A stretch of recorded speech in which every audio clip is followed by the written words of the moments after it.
Hello guys, ये देखें जी, हमारा बेटा यमन अपने हाथों से खाना खा रहा है। मामा की बनाई रही है। देखिए इसके काम चेक करें, इसके काम चेक कर लें। चले खाए। ये रोटी खा रहा है। यमन क्या खा रहे हो? खाना खा रहे हैं हम। Hello Yemen. ये लो जी, रोटी ले आओ। यमन खाना खा रहे हो? चले। इसको देखें जी, ये देखें, ये देखें इसकी हरकतें, इसकी हरकतें देख लें। खाए। किधर है? छोड़ दी। इस बच्चे को देख लो।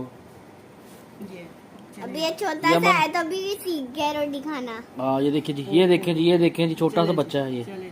और ना खुद से खाना खाता ही है। उंगलियां सारी इसने ना उसके साथ ना सालन के साथ लगा ली हैं। सारे हाथ इसने देखने सालन लगा ये लिए ले हैं। जी। ये ले, ये है, ये है के साथ खा रहे रोटी। ये है। चले खाए। खुद खाएगी।